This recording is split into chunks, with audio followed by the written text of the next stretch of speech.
최근 정부가 이번 추석 명절 동안 농축수산물 선물 상한액을 한시적으로 높이기로 하면서 청탁금지법 상한액에 대한 적정성 논의가 재점화하고 있습니다.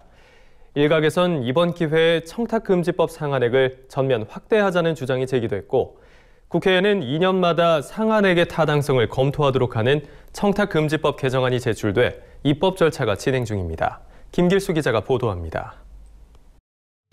부정청탁 및 금품 등 수수의 금지에 관한 법률, 이른바 청탁금지법은 지난 2016년 9월에 처음 시행됐습니다. 사회 전반에 걸친 부정부패를 방지하자는 취지로 도입된 청탁금지법은 도입 당시 농축수산물 선물의 상한액을 5만 원으로 정해 농업계가 강하게 반발했습니다. 이후 2017년 상한액이 10만 원으로 상향 조정되면서 청탁금지법 상한액에 대한 논의는 한동안 잠잠해졌습니다. 하지만 최근 정부가 올 추석 농축수산물 선물의 청탁금지법 상한액을 한시적으로 확대하기로 하면서 청탁금지법 상한액에 대한 적정성 논의가 다시 시작됐습니다.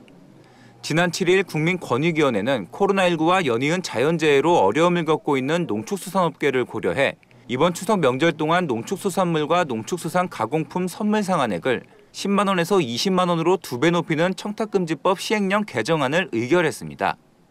이에 농업계는 일제히 환영했지만 일각에선 이번 상한액 확대가 한시적이 아닌 전면적으로 이어져야 한다는 주장이 나왔습니다. 청탁금지법 도입 당시 강하게 반발했던 한국과수농협연합회는 청탁금지법이 좋은 뜻에서 만들어졌지만 선물 상한액 등이 정해져 소비가 위축되고 농가 소득이 감소했다며 국산 과수산업 경쟁력 제고를 위해 이번 조치가 전면적으로 이어져야 한다고 강조했습니다. 이와 함께 최근 국회에선 청탁금지법 개정안이 제출됐습니다.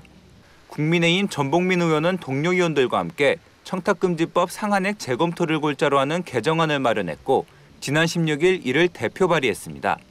전 의원은 현재 청탁금지법은 현실을 제대로 반영하지 못한 채 음식물, 선물, 경조사비 등의 상한액을 정하고 있다며 서둘러 개정할 필요가 있다고 밝혔습니다. 기능법을 확인을 해보니까 이번에 농수산물 같은 경우에는 한시적으로 이렇게 2배 이상 정액을 시켰던 부분이 있는데 이거를 경제 사정에 맞춰서 그런 물가 상승 부분에 대해서 조정을 하는 취지에서 발의를 하게 되었습니다. 개정안엔 국민권익위원회가 2년마다 음식물, 선물, 경조사비 등의 상한액 범위에 대해 타당성을 검토하고 이를 고시하도록 하는 내용이 담겼습니다. MBS 뉴스 김길수입니다.